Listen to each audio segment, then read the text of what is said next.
حضرت جنید کا ایک کمزور آدمی سے لڑنا اور جان بوجھ کر ہار جانا۔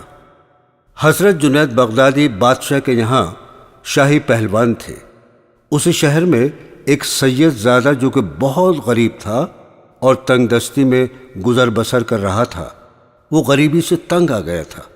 اس نے سوچا کہ میں حضرت جنید سے کشتی لڑوں اور ان کے ہاتھ سے مارا جاؤں، اس طرح مجھ کو غریبی سے چھٹکارا مل جائے گا۔ ایک دن سید زادے نے بادشاہ کے محل میں حضرت جنید بغدادی سے کشتی لڑنے کے لیے چیلنج کر دیا۔ بادشاہ نے دیکھا کہ ایک دبلا پتلا اور کمزور سا آدمی جنید سے کشتی لڑنے کے لیے کہہ رہا ہے، جو کہ جنید کے ایک ہاتھ کا بھی نہیں ہے۔ بادشاہ نے کچھ دیر سوچا اور اس شخص سے کہا کہ تم کو جنید کی طاقت کا اندازہ نہیں ہے، اس لیے تم اپنے گھر واپس چلے جاؤ۔ لیکن سید زادہ نہیں مانا اور اپنی ضد پر اڑا رہا۔ بادشاہ نے دیکھا کہ جب ان کے لاکھ سمجھانے پر بھی وہ شخص نہیں مان رہا ہے، تب انہوں نے مجبور ہو کر کشتی کی تاریخ مقرر کر دی۔ مقررہ تاریخ والے دن سارے شہر کے لوگ ایک میدان میں جمع ہو گئے۔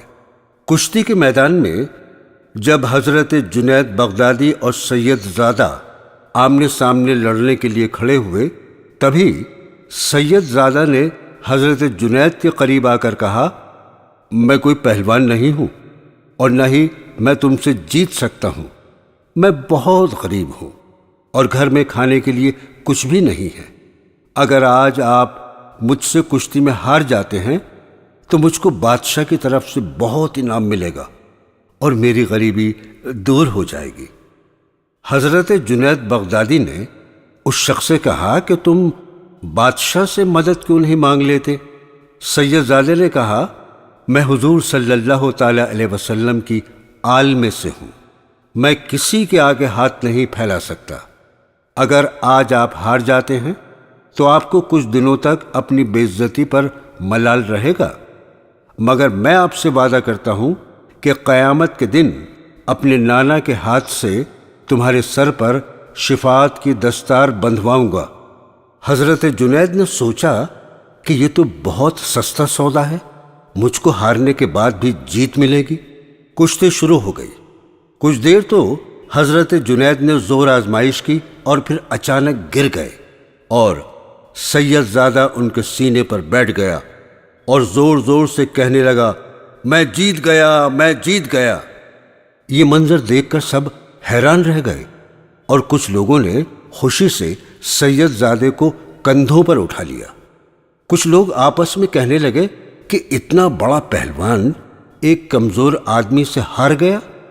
حضرت جنید بغدادی بوجھل قدموں سے اپنے گھر کی طرف چلے جا رہے تھے اور سوچ رہے تھے کہ آل نبی کی آبرو کے لیے ہار جانا یہ آخرت کی ہمیشہ کے لیے جیت ہے۔ یزید سے یہی غلطی ہوئی تھی، اس نے جیتنے کی کوشش کی اور ہمیشہ کے لیے ہار گیا۔ حضرت جنید بغدادی نے اسی رات ایک خواب دیکھا کہ حضور صلی اللہ تعالی علیہ وسلم تشریف لائے ہیں اور فرما رہے ہیں، جنید، میرے نواسے نے تجھ سے قیامت کے دن شفاعت کی دستار بندھوانے کا وعدہ کیا تھا، تو اتنی دیر انتظار کس لیے؟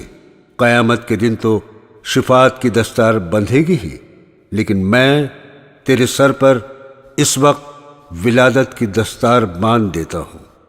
حضرت جنید کی جب آنکھ کھلی تو ان کا پورا گھر خوشبو سے مہک رہا تھا۔